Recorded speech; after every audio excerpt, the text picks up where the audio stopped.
terms of halacha, we were really in the middle, or towards the end of, let me show you something. We were in the middle of what we call paragraph 1. Oh, so I actually forgot my Hebrew. Oh no, I have the Hebrew translation. Okay. So towards the end, this is going kind of slow, but it's okay because it's really good stuff. We talked about towards the end of the thing, end of the first paragraph. Let me just look at it in the Hebrew. It says, "V'lo yitbayesh mipnei bnei adam." One should not be embarrassed or ashamed. Should not be. How do you say mitbayesh? Ashamed or embarrassed? Embarrassed in front of people. Hamaligim olav, that are going to mock him. For what? Ba'avodas Hashem b'yisbarach, because of his serving God. So I think, it's like 6 lines up in the English. And one should not be ashamed because of people who mock him in the service of God, and he should go modestly. Gam b'hatzna lechet.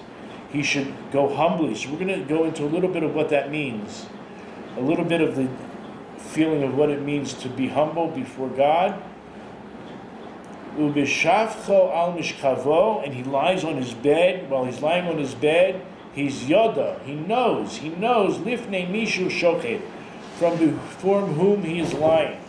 Umiyad sheyeor mishnato, and immediately when he gets up from his sleep, he should get up, bizrizus, with a lot of, he says eagerly, a lot of fervor. Zrizus is fervor.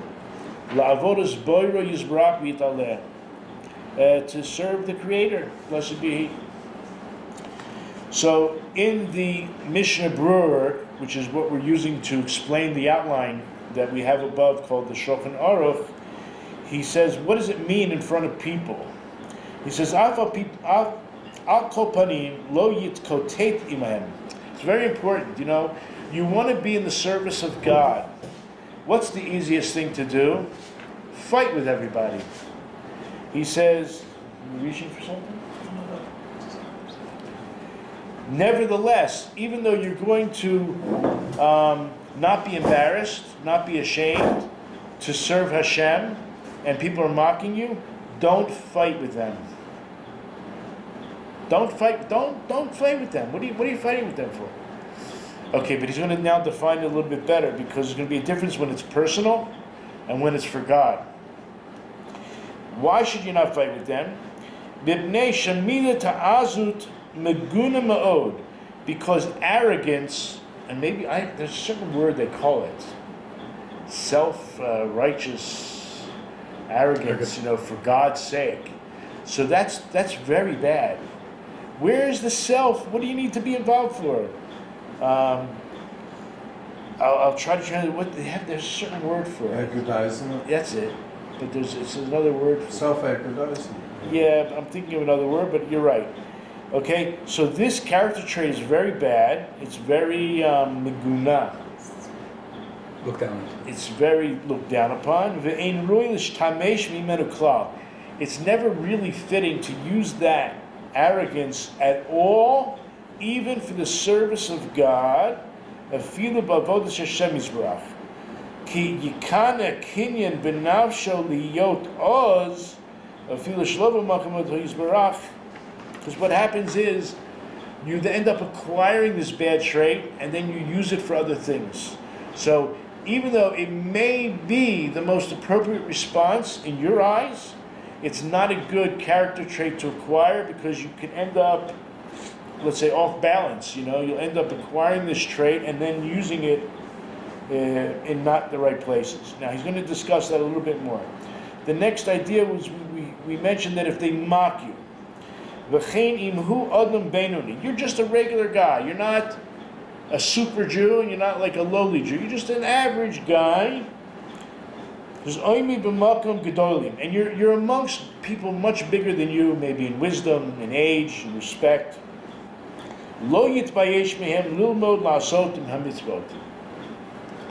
Don't be embarrassed. Don't be ashamed. Learn, teach, continue to do the mitzvahs. Just because there's people greater than you, doesn't stop you from acting. However, im efshar lo la'asot hamitzvah shelo b'fneihem. But it could appear arrogant if you're a whippersnapper and you're doing all these, mitzvahs in front of them. Maybe it's putting them to shame. I don't know, but that's what it means to be modest. I think that's a best way when we said the hatzna lechet. In modesty, go with Hashem. And I'm trying to see. We mentioned where that verse is before. Okay, so he doesn't mention it here. I think it's in the end of the prophets or Amos, Habakkuk. Walk humbly with your God. Okay. Sorry. So the next thing is Topioter. The best thing to do is not to do these mitzvahs in front of these great holy people, because then it appears like you're either trying to put yourself up on their level or maybe shame them. However, mihu. Let's say you're around a bunch of other contemporaries, people on your level. They should be able to learn from you. So we would say that, you know what, it's the best thing to do these mitzvahs in front of them so they can learn. So they can learn to act like you do. However, a very important caveat. You must direct your heart to heaven for the sake of God, and not for your own self-aggrandizement. Chalila, God forbid. Okay? And then he talks about gam b'hatzna lechet, also to walk humbly with your God, meaning to say, even if you're in your own home and you're very, quiet and concealed, gam kein yeh lechto im Hashem l'kav. You have to walk with God, humility and in modesty. I think modesty is probably what he's trying to get across here. You might think, okay, I'm not in the street. I can let loose. I can walk around in my bikini or my underwear, whatever. I don't know. In the nude. No. Hashem is everywhere. Okay, I read that. Mibnei Messiah b'hoilech. I'm not sure what he means. Bezrizus. Bezrizus means with fervor. We said you have to serve Hashem with this eager attitude. He says, Lav dafka, not exactly. Ella yishohem me'at. You should, don't be so quick. It's good to be, what did we say about mituna bedin? Deliberate and thoughtful. So don't rush. It's getting into everyone has to know themselves and the situation they're in, obviously. Someone is drowning, you run, you know what I mean? No hesitation. But there's going to be a little bit of a hesitation, so you think fully what you're about to do and get your right thoughts about you. But this is talking about getting up in the morning. So it is proven. I think that there's been a medical research done. They said if you jump out of your bed within, I think they say, first 8 or 10 seconds, you're more likely to get a heart attack. So it's interesting. Not only does he say concerning getting out of your bed with Zrizus, he says not exactly, but you should delay it a little bit. V'lo yamod pitom. Don't get up immediately, suddenly. Mazik leguf. This is actually damaging to the body. Okay? So basically, and I handed you a sheet. I think it looks like this.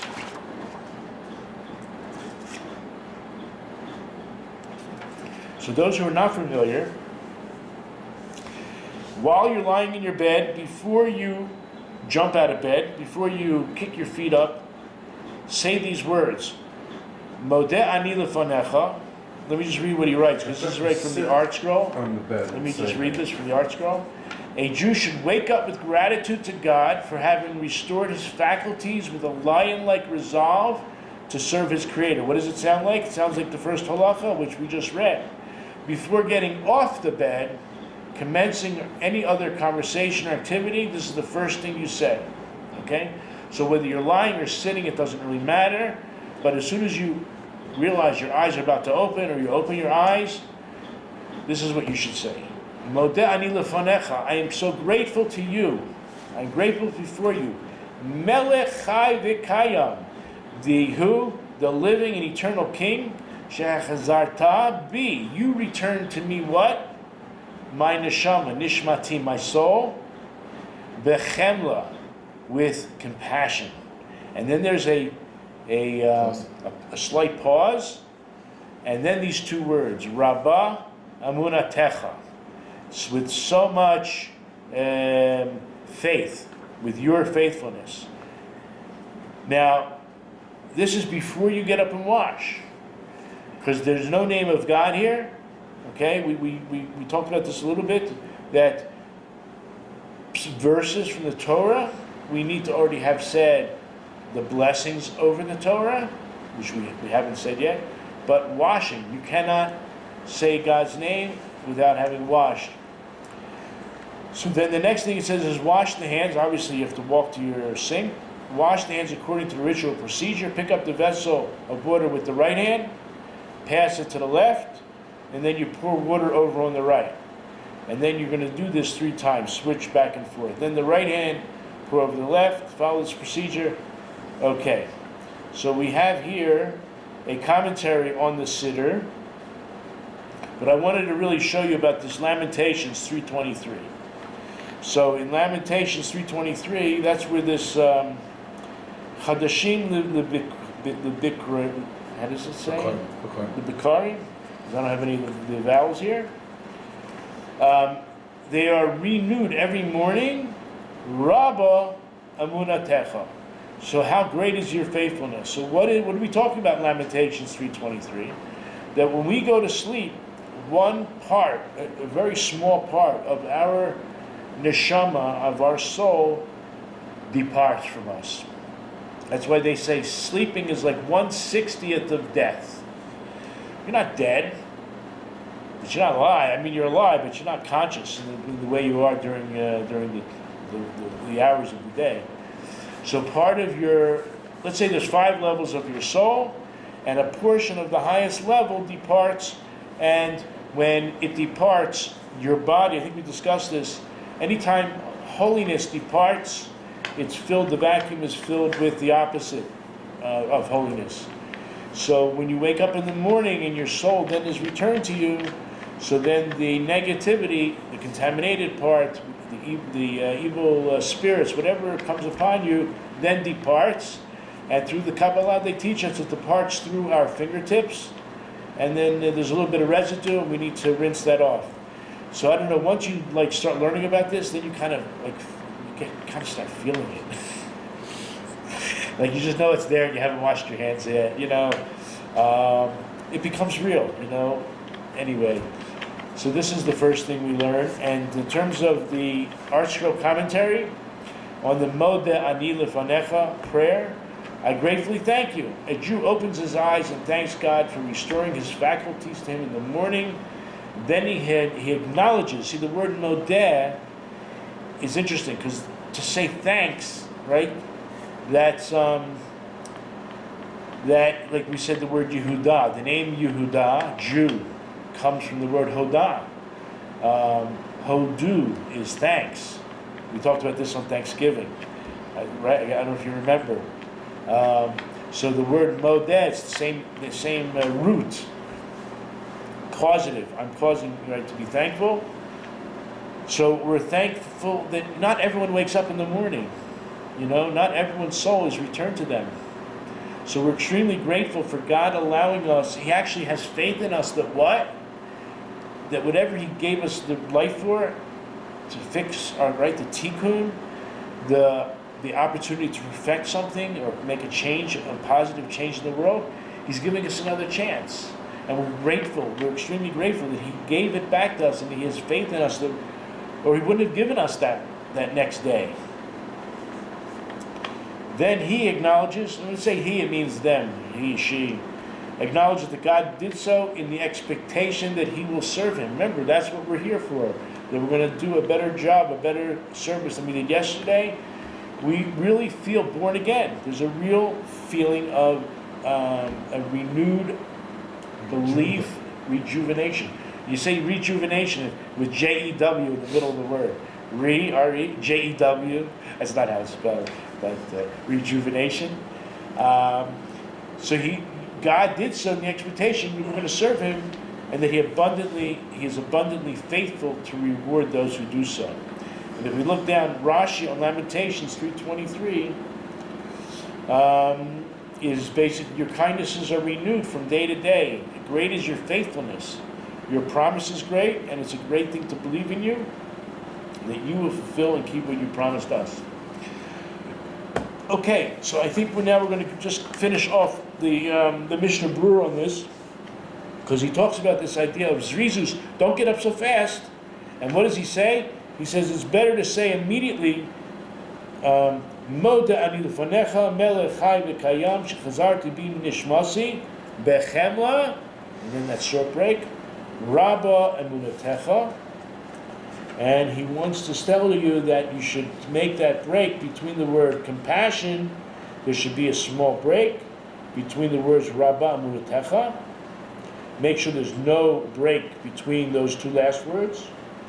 And he quotes the verse in Lamentations 3:23, because there's 4 words there, but 2 of them are called a prayer. Then what is it? HaKadosh Baruch Hu is mekayim manato lahachzir nishamos hamufkadim baboker. That Hashem fulfills, He's mekayim manato, He fulfills His own faithfulness to return the souls that were deposited by Him in the morning. Our souls, we go to sleep. We'll talk about that at some point. I think we discussed a little bit. The Shema night, we're giving our souls over to Hashem. And we want to make sure that we're right with everybody before we go to sleep. We make a cheshbon hanefesh. We make an accounting of the soul. And make sure that we have forgiven people. And if we need to ask forgiveness, that we do so before we go to sleep. Because you don't know. That might be your, I don't like saying it. It's not yours. It may be somebody's last opportunity, as we say. So now he says, Ein tzarich l'zeh b'netilat yadayim. This prayer that we just discussed, you don't have to wash your hands for, even if your hands are dirty. So what do we say? When people are sleeping, they don't have no conscious control over where their hands go, whether they're scratching their armpits or wherever. They're scratching underneath where their clothes are, so they're considered dirty. Ki ein maskir b'zen nusach lo shem v'lo kinoi. But guess what? The God's name does not appear in this phrase, so it's not going to be a problem. But learning Torah is still forbidden before you wash your hands. Like I mentioned, you have to say the blessing. Okay, so he does mention to look in the Bir Halacha, and I think it's very important. I do want to show you something in the Bir Halacha. So the Bir Halacha is also a commentary by the same author, the same famous author. We call him Mishnah Berurah, but it's Yisrael Kagan, the Chazon Ish, the Chofetz Chaim. Thanks, good. Lo yitbayesh. He says that you shouldn't be embarrassed. So he mentions, look at the Mishnah Berurah over there, which we just kind of read, but he's talking about quoting the Beis Yosef. And so the Beis Yosef was the one, right? We're talking about don't be embarrassed. Don't be embarrassed. He says this is not relating except for mitzvahs that are between between. Let me just read Hebrew. Lo ayri ki im b'mitzvah shehu oisi la'atzma ubein odom umali ganalav. So when they're teasing you, that's because it's a mitzvah that you do between you and yourself or between you and another man. I don't know if we talked about there's 3 categories. There's many different ways to discuss categories, but there's a way of discussing in a way of the 3 categories of mitzvahs. The mitzvahs that are between you and yourself, between you and another man, and between you and God. Okay? So there's different ways to express that, but that's one way. So if they're making fun of you because of mitzvahs you're doing to yourself, mitzvahs that involve you and another human being, then don't get involved in a fight. Az bevade ein lo lechush klal. You shouldn't worry all about this this mocking you, and don't get in a fight with them. Keep silent. But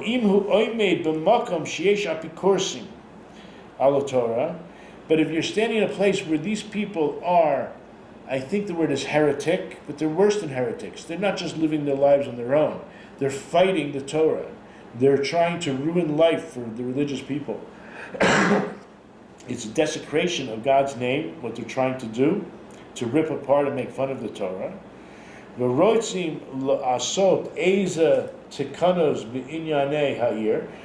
they're trying to institute certain anti-religious laws in the society. They're trying to keep the Jewish people, or anybody, even if it was against Bnei Noach, from doing the right thing. So this is not the case. Then you have an obligation, it seems. Mitzvah l'snotam l'kotet imahem. It sounds like it's actually a mitzvah. You have an obligation to hate them and to quarrel with them, lahavir etzatam, and to uproot their evil counsel, bekol mashiach, with all your efforts that you're able to. And as David HaMelech said, King David said in Psalms 139, I want you to look it up, it's very important. Look in Psalms 139, verse 21 and 22. David said, "Did I not hate your enemies, O Lord? With those who rise up against you, I quarrel." The reason I wanted to bring in the second verse, I hate them with utmost hatred. They have become my enemies. So, hopefully we don't run into these kind of people too often, and it's not really good to go up alone, of course. So I'm not even suggesting that, obviously we have to know when to fulfill that, but with a lot of counsel and advice, and hopefully, a quorum, but if need be, even on your own, Daniel was thrown into the lion's den, Abraham was thrown into the Kivshana Aish, into the oven. But anyway, this is in the beginning of the Shulchan Aruch. We have to know what we're up against and what our obligations are. And the main obligation is not to get into quarrels. Most people, even these people probably today, don't know the extent of the damage that they're causing. And I'm not poskening right now because every situation has to be taken into consideration. But in most cases, these people are not that knowledgeable and they don't even know Hashem to hate Hashem. So in most cases, this is not the correct counsel. Again, you have to discuss the situation as it comes up. Okay.